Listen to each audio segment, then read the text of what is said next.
우리가 지난 시간에 하나님의 선하신 뜻, 기뻐하신 뜻, 온전하신 뜻이 무엇인지를 분별해서 그냥 분별하는 걸로만 끝나는 것이 아니라 우리의 몸을 하나님께 드려야 한다라고 했습니다.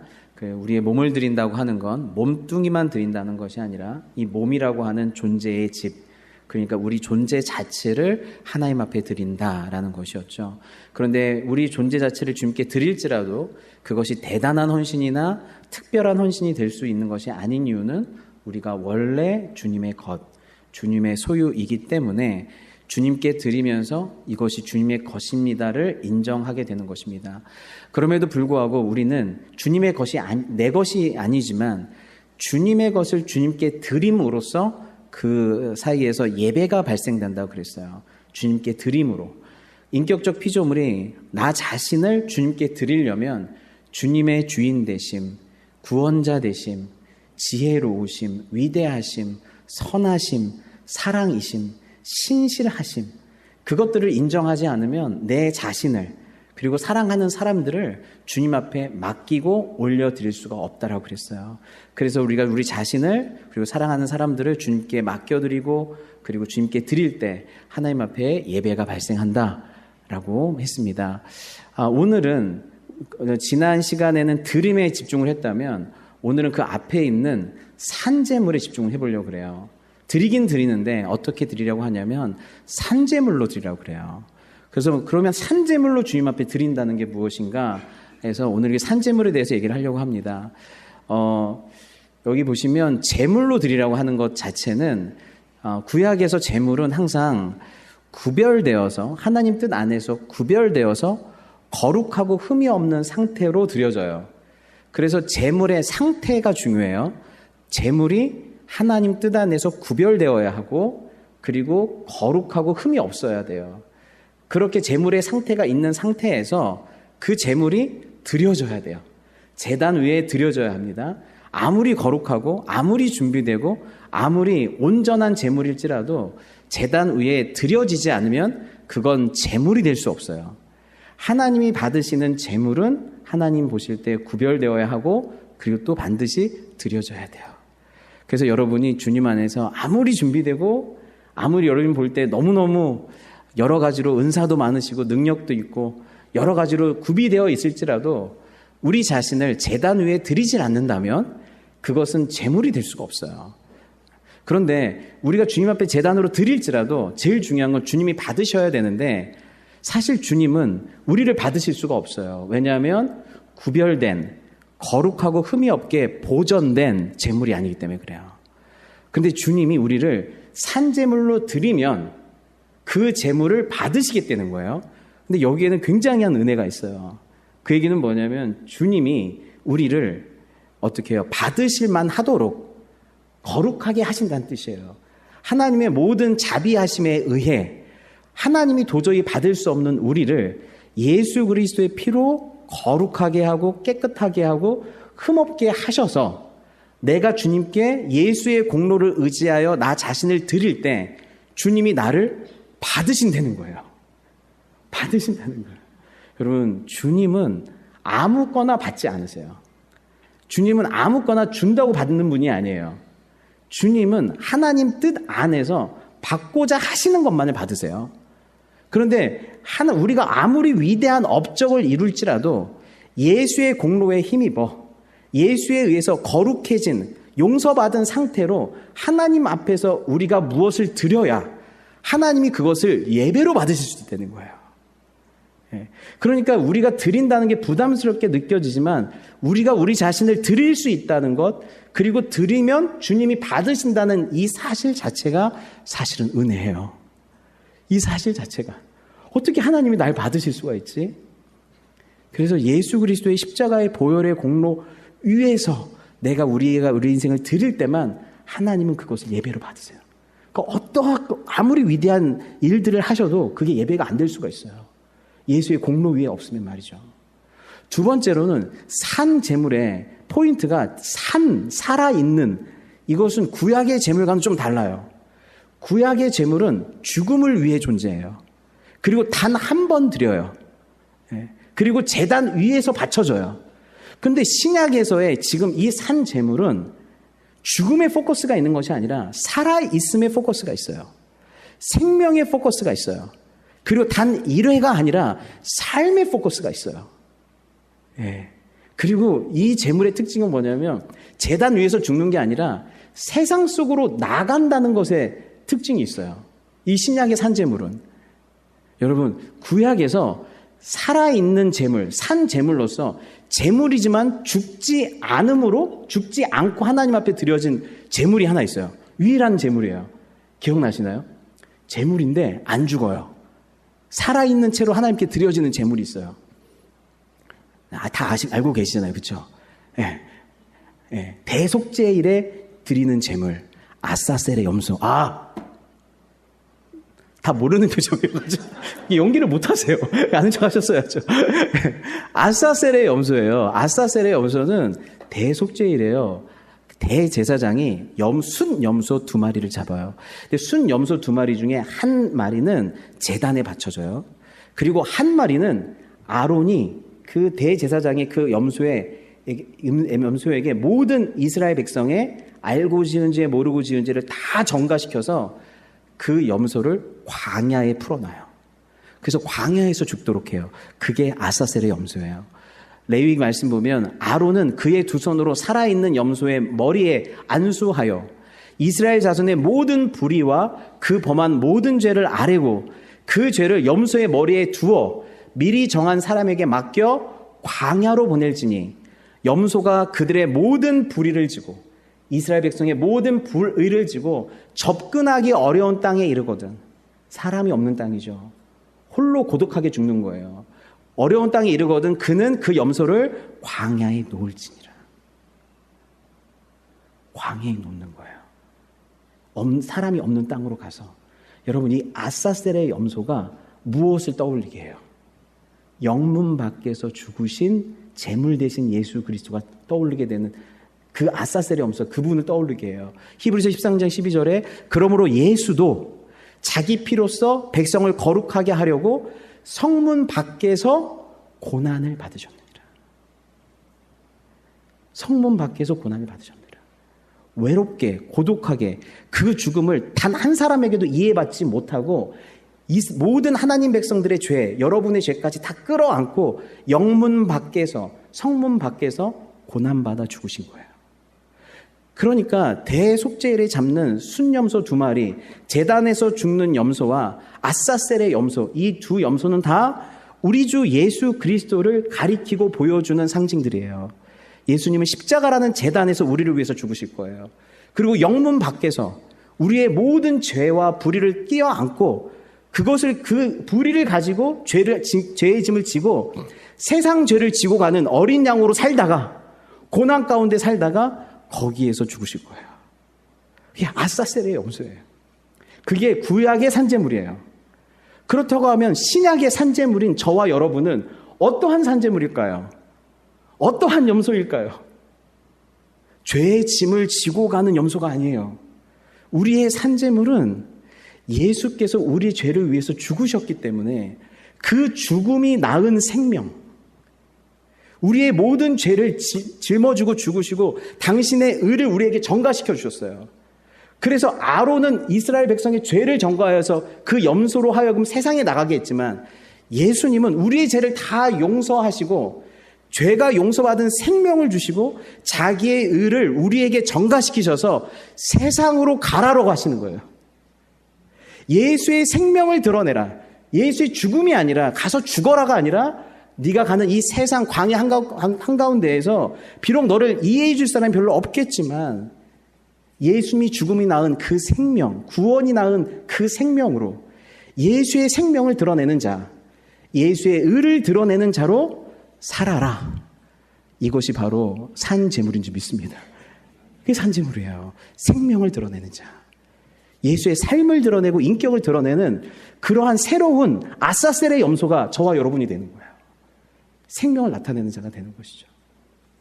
세 번째로 산제물이라고 하는 이 말 속에는 굉장히 아이러니한 것이 있어요.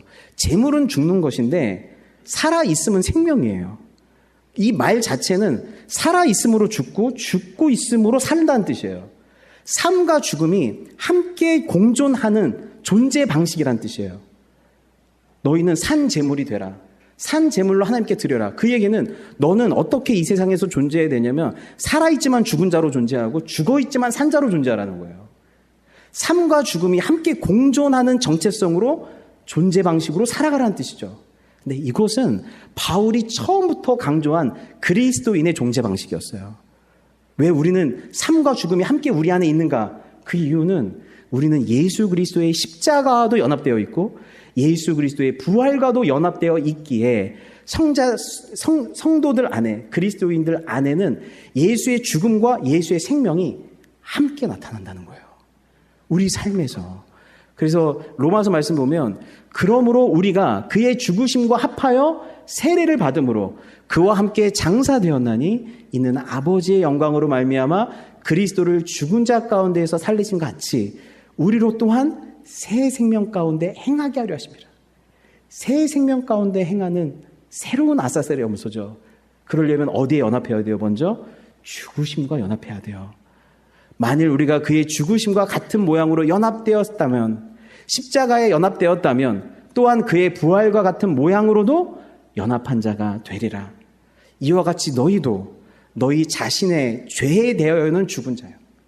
내가 내 인생의 주인 노릇하고 자아가 펄펄 살아서 하나님 노릇하는 그 죄에 대해, 자아에 대해서는 죽은 자가 되고 그리스도 예수 안에서 하나님께 대하여는 살아있는 자로 여길지어다. 죽음과 삶이, 십자가와 부활이 우리 안에 함께 공존하고 있는 거예요. 존재 방식으로. 그렇게 여기고 그렇게 살아가라는 거예요. 그래서 우리가 항상 예수의 죽음을 몸에 짊어지면 예수의 생명이 또한 우리 몸에 나타나게 하렵니다. 고린도후서에서 똑같은 얘기를 하죠. 우리 살아있는 자가 항상 예수를 위하여 죽음에 넘겨짐은 예수의 생명이 또한 우리 죽을 육체에 나타나게 하렵니다. 내 삶에서 무엇을 나타낼 것인가? 예수의 죽음과 생명을 나타내는 것. 그것이 내 삶의 방식이다라고 얘기하고 있는 거죠. 마지막으로 한 구절 더 보겠습니다. 다 같이 한번 읽겠습니다. 시작. 내가 그리스도와 함께 십자가에 못 박혔나니 그런즉 이제는 내가 사는 것이 아니요 오직 내 안에 그리스도께서 사시는 것이라. 이제 내가 육체 가운데 사는 것은 나를 사랑하사 나를 위하여 자기 자신을 버리신 하나님의 아들을 믿는 믿음 안에서 사는 것이라. 아멘. 아멘. 이게 바울의 삶의 고백이고 바울의 존재 방식이었어요. 예수 안에서 죽고 예수 안에서 사는 삶과 죽음이 함께 공존하며 나는 하루하루를 살아가고 있다는 거예요. 그래서 나는 날마다 죽노라 라고 하는 말의 뜻은 나는 날마다 나 자신이 십자가에 못 박히는 자아가 죽는 그러한 삶에 참여한다는 뜻이고 동시에 나는 날마다 산다는 뜻이기도 해요. 주님 안에서 날마다 산다. 그래서 이 바울은 예수 안에서 어떻게 산 제물로 살 것인가? 예수 안에서 죽고 사는 삶과 죽음이 공존하는 이 존재 방식으로 어떻게 살아낼 것인가를 강조하면서 12장을 채워요. 그리스도인으로 어떻게 살 것인가? 산 제물로서 어떻게 공동체 안에서 살 것인가? 그걸 채워넣어요. 그리고 가장 이 삶과 죽음의 방식, 예수 그리스도의 십자가와 부활의 이 삶을 살아내야 될 곳, 이 삶을 훈련해야 될 곳을 바울은 교회로 지정해요. 그래서 이 교회 안에서 이 삶의 방식, 산 제물의 삶의 방식을 교회에서 훈련해라. 산 제물의 삶의 방식을 교회에서 살아내라. 그래야 여러분은 세상 가운데서 빛이 될 수 있어요. 교회라는 공동체, 우리는 여태까지 나 개인이 어떻게든 빛과 소금으로 세상이나 빛을 쫙 내려고 했는데요. 거기에는 한계가 항상 있어요. 그 이유가 있어요. 하나님은 교회라고 하는 공동체가 진정한 산 제물로서 하나님 앞에 드려짐으로 세상의 빛과 소금이 되기를 원하신 줄 믿습니다. 그렇기 때문에 우리가 이 교회 안에서 산 제물의 삶의 방식, 산 제물로 나를 드리는 이 삶을 교회에서조차 훈련하지 못하면 절대 세상에서 빛과 소금이 안 돼요. 교회에서부터 이게 실현돼야 돼요. 그리고 그런 교회 공동체를 통해서 하나님은 공동체적으로 빛과 소금의 역할을 하게 하시는 것이죠. 그러면서 이제 4절, 5절에 다 같이 읽겠습니다. 시작. 우리가 한 몸에 많은 지체를 가졌으나 모든 지체가 같은 기능을 가진 것이 아니니 이와 같이 우리 많은 사람이 그리스도 안에서 한 몸이 되어 서로 지체가 되었느니라. 아멘. 산제물로 드리라고 해놓고 너희는 그리스도 예수 안에서 한 몸이다. 그리고 많은 지체들이 다양하게 있지만 그리고 다양한 기능을 갖고 있다. 다양한 지체들이 다양한 기능들을 함께 함으로 한 몸을 이룬다라고 얘기하고 있어요. 이 정신, 이 한 몸 정신, 곧 교회는 살아있는 유기체적인 생명 공동체라고 얘기하고 있는 거예요. 살아있는 유기체적인 생명 공동체로서의 교회, 그리스도의 몸으로서의 교회라고 얘기하고 있는 거예요. 여러분, 이것에 대해서 사시기 바랍니다. 이 믿음에 대해서 사시기 바랍니다. 그런데 잘못된 믿음이 있어요. 신앙생활은 각자 도생이야. 신앙생활은 나와 주님과의 관계, 그게 전부야 라고 생각하는 그 생각에서 죽으셔야 돼요. 신앙의 개인주의화, 개인주의적 신앙. 여러분, 이 교회가 참된 교회로서의 정체성을 잃어버리면 이 신앙생활도 다 개인주의적으로 해요. 그냥 하나님과 나와의 관계만이 다 끝이라고 생각하는 거예요. 그렇게 개인주의적으로 신앙생활을 하면 교회는 뭐가 되냐? 여러분의 개인주의적인 신앙생활을 도와주는 하나의 서비스 업체밖에 안 돼요.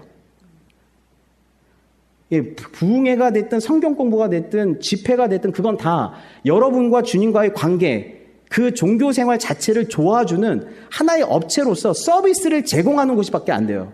그럼 여러분도 기꺼이 저도 헌금 드릴게요. 네, 11조는 드릴게. 그건 뭐가 되냐면 나도 그 서비스에 대해서 합당한 대가를 하게 됐다는 거예요. 하겠다는 거예요. 그러면 뭐예요? 우리의 영성이 소비주의적 영성이 되는 거예요. 그런데 교회는 그런 비즈니스 관계를 하는 곳이 아니에요. 여러분이 개인적으로 하나님과 관계를 돕는 그 차원이 아니에요. 교회는 그 정체성 자체가 예수님을 믿는 그 순간 예수님의 몸에 여러분이 속하게 되는 거예요. 예수님의 몸에 속해서 그 예수님의 몸과 서로 연결되어 있는 거예요. 그래서 이 공동체 안에서만 여러분이 생명력 있게 클 수가 있어요. 떨어뜨릴 수 없는 몸 안으로 들어와서 이 공동체가 살아야 내가 살아요. 당신이 복을 받아야 내가 복을 받아요. 서로 연결되어 있어서 몸으로, 가족으로. 유기체적 공동체여서 당신이 복을 받아야 내가 복을 받고, 당신이 성장해야 내가 성장하고, 당신이 행복해야 내가 행복하고, 당신이 사랑받아야 내가 사랑받고. 아멘. 우리는 그런 같은 공동 운명체가 돼버린 거예요. 유기체로 연결되어 있기 때문에 그래요. 그래서 그 믿음에 있어서 사셔야 돼요. 그리고 각자 다양한 지체들이 있지만 더 좋고 더 나쁘고 더 존귀하고 덜 존귀한 거 없어요. 각각 손, 발, 눈, 기능만 다를 뿐이에요. 그래서 교회 안에서는 하이라키, 권위주의 이런 것들이 다 죽어야 돼요. 건강한 권위에 대해서 인정하고 순종하는 것들을 배워야 하지만 그렇다고 해서 그게 높은 것이 아니에요. 더 고귀한 것이 아니에요. 막 새신자라고 해서 낮고 막 10년, 20년 된 장로님이라고 목사님이라고 더 높고 이런 게 아니에요. 각각 자기 역할을 하는 거예요. 예, 그러한 높낮이에 대해서 죽어야 돼요. 그리고 이 교회는 뭐예요? 각각 자기 은사대로 자기의 기능이 다 있대요.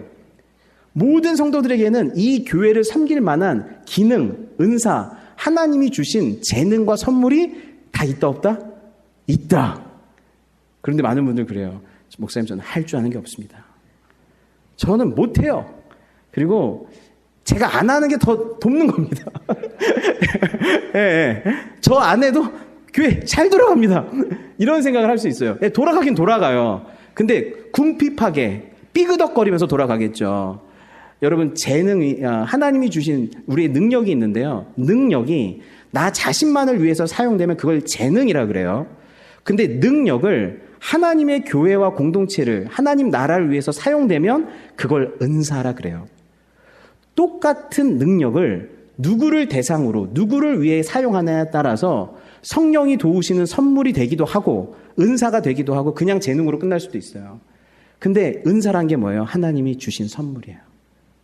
하나님이 여러분에게 교회를 세우라고 공동체를 세우라고 여러분에게 뭘 주셨다? 은사, 선물을 주셨다는 거예요. 그 선물을 주신 건 너만 먹고 떨어져가 아니라 너 먹고 자랑해 이라가 아니라 그 선물을 받아 네가 그 선물이 되라는 거예요. 하나님이 주신 선물은 항상 그래요. 받은 선물로 선물이 되라는 거예요. 하나님께 긍휼을 받았으면 긍휼을 베푸는 자가 되라는 거예요. 하나님께 발 씻음을 받았으면 발 씻는 자가 되라는 거예요. 하나님께 축복하고 격려하는 은사를 하나님의 격려하심을 받았으면 격려하는 자가 되라는 거예요. 뭐든지 하나님께서 우리에게 주신 모든 선물은 네가 선물이 되라고 하는 부르심이 함께 있어요. 그래서 저 없으면 뭐 제 은사 없으면 안 돼요. 물론 할 수도 있겠지만 바울 서신에 보면 교회에 대해서 무슨 얘기를 하냐면 성령께서 이 교회에 필요한 모든 은사를 성도들에게 각자에게 다 나눠주셨대요. 이 교회에 필요한 모든 걸 성도들에게 다 나눠주셨대요. 그러면 우리 교회에 뭐가 부족합니다. 목사님 우리 교회 이거 왜 부족해요? 그러면 그건 왜 그런 거예요? 하나님이 능력을 안 주신 게 아니라 그 은사를 가진 사람이 그 은사를 사용하지 않아서 그래요. 근데 정말 재밌는 건 목사님 이거 부족합니다 한 그 사람에게 그 은사가 있어요. 여러분 생각해 보세요. 목사님 우리 교회는 왜 이게 없습니까? 하는 그 사람에게 그 은사가 있어요. 그래서 그 얘기는 뭐냐면 야 너 웃긴다. 난 그거 이 교회에 섬기라고 너한테 준 건데 왜 네가 안 써먹고 없다고 그래. 그래서 성경이 그러잖아요. 누구든지 대접받고자 하는 대로 뭐 하라고 그래요? 대접하라고 그러죠. 무슨 뜻이에요? 네가 대접받고자 하는 그건 누구한테 있다? 네가 갖고 있다. 달라고 하지 마. 네가 갖고 있으니까. 그러니까 줘 그냥. 우리 교회 이게 없어요 저게 없어요 그러지 말라는 거예요. 네가 갖고 있다는 거예요. 이게 참 아이러니예요. 예, 사람은 항상 내가 받고 싶은 거를 내가 갖고 있어요.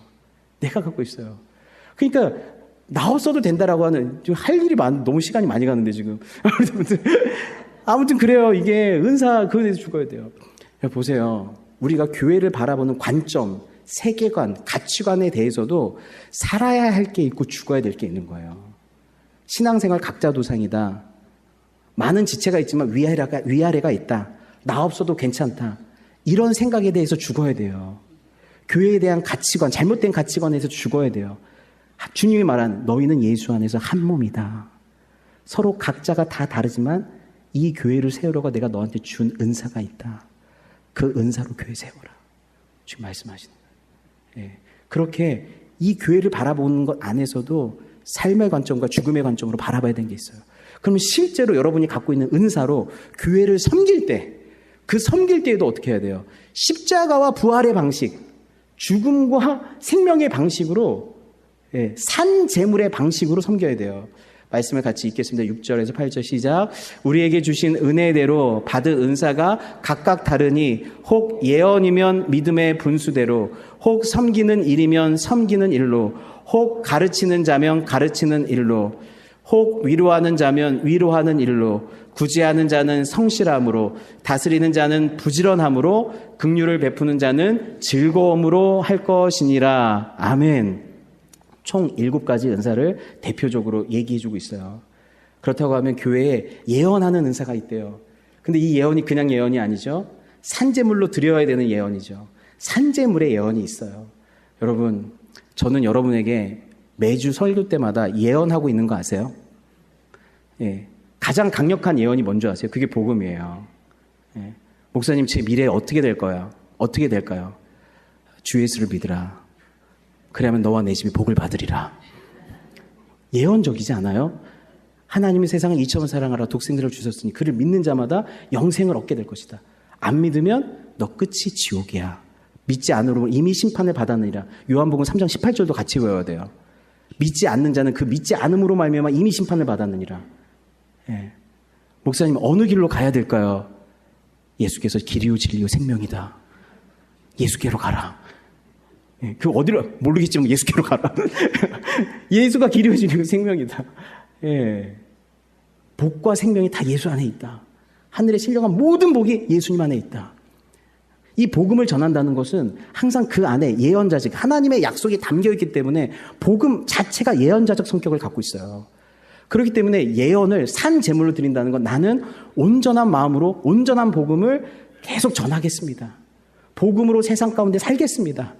예수를 답으로 설정하겠습니다. 이게 뭐예요? 이게 예언이에요. 산재물의 예언이에요. 예수 아닌 다른 걸 답으로 주려고 하는 게 아니라 예수님을 답으로 삼고 예수님을 선포하겠습니다. 산재물의 예언이에요. 예. 여러분 보시면 또 뭐가 있어요? 섬기는 일이면 산재물의 섬김이 있어요.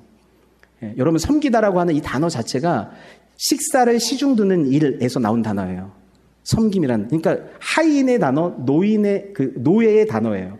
근데 예수님께서 자기 자신에게 나는 섬기는 자로 이 땅에 와 있다라고 하셨고, 너희에게 인자는 섬김을 받으려고 하는 게 아니라 섬기러 왔다고 하셨어요.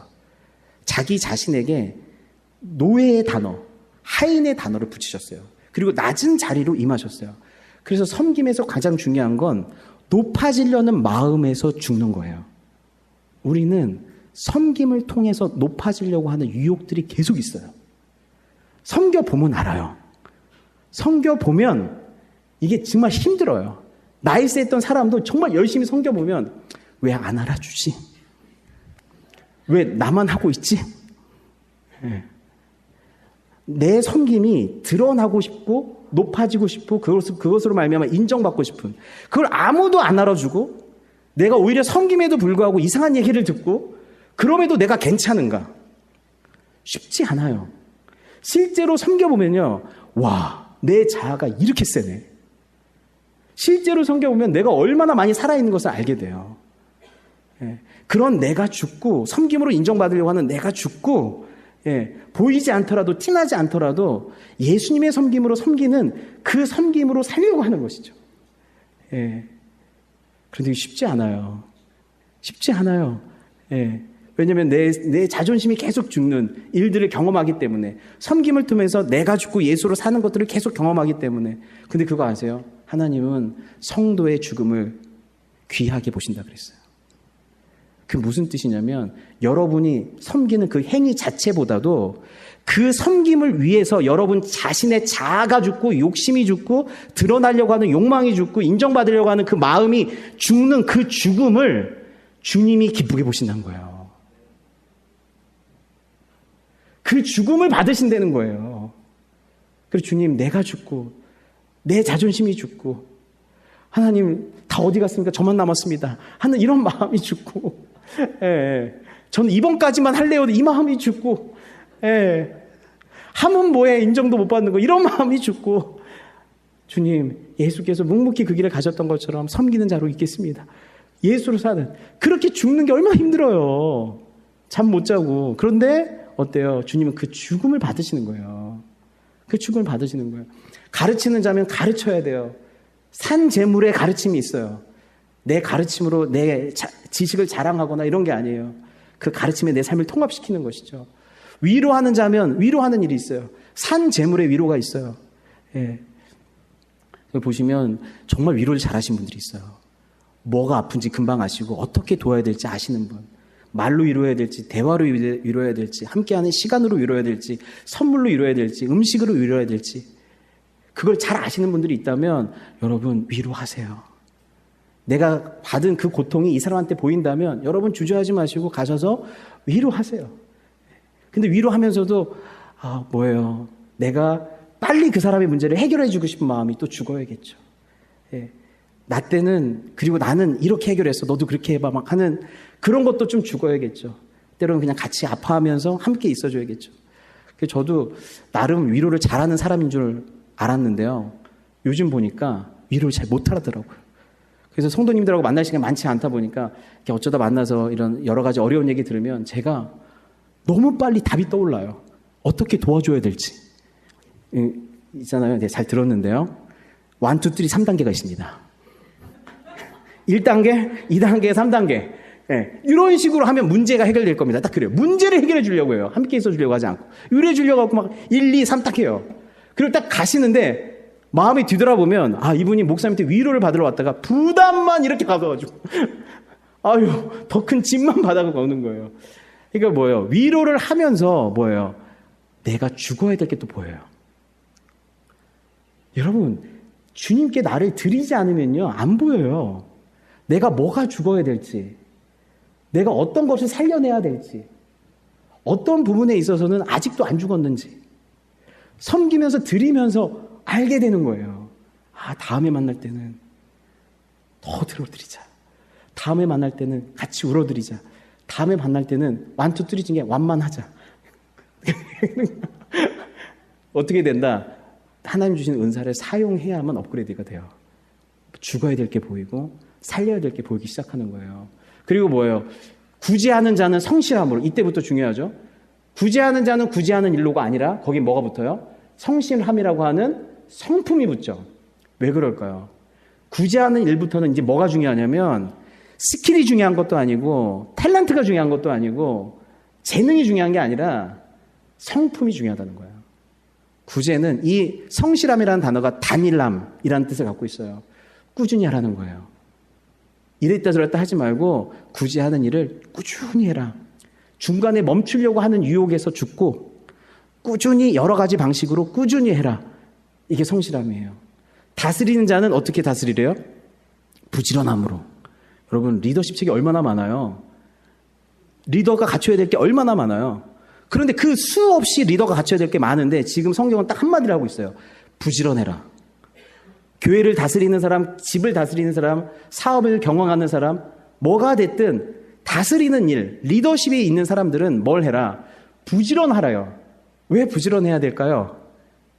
이 말은 일 열심히 해라. 네가 하는 거 잘 관리해라. 이런 뜻이 아니라요. 사실은 더 정밀하게 보면 이 말은 너 자신을 항상 돌아보라는 뜻이에요. 리더들은 나를 돌아보는 일에 항상 부지런해야 돼요. 그러니까 내게 맡겨진 일뿐만 아니라 나 자신을 돌아보는 일을 계속 항상 해야 되는 것이기 때문에 어떻게 해요? 부지런해야 돼요. 나를 계속 돌아봐야 돼요. 그래서 저는 그 중요한 교회에서 중요한 회의 같은 거 뭐 당회나 뭐 여러 가지 회의가 끝나고 나면요. 자아 비판으로 들어가요. 그 다음에. 토요일이 너무 힘들어. 왜냐하면 회의가 끝나고 나서 너무 많이 내게 보이는 거예요. 내가 굳이 하지 말아야 될 일을, 말을. 성급하게 내뱉은 말, 그리고 제대로 경청하지 않은 귀, 잘 분별하지 못했던 마음, 시선, 이런 것들이 막 너무 많이 들켜요. 예. 아니, 목사도 이 정도인데 여러분들도 얼마나 많이 들키겠어요. 회의만 끝나면 나 너 너무 성숙했다 이런 사람 옳은 말. 예. 회의 끝나면 나 거의 예수님인 것 같아. 하는 분, 난 진짜 사랑과 은혜로 충만해. 하는 분 있어요? 예. 나는 괜찮은 사람인 줄 알았단 말이에요. 근데 막상 의견이 다른 사람과 의견이 부딪히고 그 안에서 끝까지 내 의견을 관찰하려고 하는 그 마음들이 막 올라오는 걸 보면서 뭘가 보이는 거예요. 돌아오면서 나 자신을 돌아볼 게 너무 많은 거예요. 부지런히 돌아봐야 돼요. 제일 쉬운 건 남 탓하는 거예요. 걔 때문이야. 이건 게으름이라 그래요. 태만이라 그래요. 근데 모든 것이 단 1%라도 여러분이 돌아봐야 될 것들에 있어서 하나님 앞에서 돌아봐야 될 것들이 있다면 그것으로 말미암아 여러분은 부지런한 리더가 되는 거예요. 게으름에 대해서 죽고 항상 자신을 살펴서 돌아보는 부지런한 리더. 긍휼을 베푸는 자는, 여러분 긍휼이라는 단어는 당신의 고통에 내 창자가 함께 끊어지는 고통으로 함께 공감하겠습니다가 긍휼이거든요. 그런데 긍휼을 베푸는 자는 어떻게 하래요? 즐거움으로 하래요. 섬김의 최종 결론 같은 느낌이에요. 여러분, 섬기는 거 내 자아가 죽는 일이에요. 섬기는 거 죽음과 생명 가운데에서 내 자아가 죽고 예수님의 생명으로 섬기는 일이에요. 내 자아가 좋아하는 일들이 다 죽어야 되는 일이에요. 하지만 그걸 네 자아가 죽는 그 죽음이 자존심 상하고 아프겠지만 기뻐해라. 즐거워해라. 그렇게 죽어야 네 안에 예수가 사니까. 그렇게 죽어야 부활의 생명으로 사니까. 그 죽음 가운데 주님이 함께 하시니까. 예. 그래서 여러분, 무슨 일을 하든 긍휼을 베풀 때 여러분 너무 무겁게 베푸잖아요. 그러면 받는 사람이 너무 부담스러워요. 받는 사람이 나를 너무 불쌍하게 보니까 모욕감을 느낄 때도 있어요. 예. 그렇기 때문에 긍휼을 베풀 때에도 여러분, 나도 당신과 다르지 않아요. 하지만 당신 회복할 거예요. 당신의 아픔을 듣는 게 뭐 쉬운 건 아니지만 난 당신과 함께 있는 게 좋고 당신 하나님께서 회복할 거고 내가 힘들 때 당신 나 이렇게 도와줄 거예요. 그 사람을 낙인 찍히는 게 아니라 당신과 함께 서 있습니다. 지금은 제가 여러분에게 긍휼을 베푸지만 나도 당신의 긍휼이 필요합니다. 그렇게 함께 서 있을 때 우리는 긍휼도 즐거움으로 하게 될 줄 믿습니다. 여러분, 우리가 산재물의 예배를 드립시다. 산재물로 교회에 여러분 자신을 드립시다. 산재물로 우리의 은사를 활용했으면 좋겠어요. 그 모든 산재물의 예배가 힘들지만 그것이 기쁜 이유는 하나님 앞에서 이것이 예배가 되기 때문입니다. 같이 기도하겠습니다.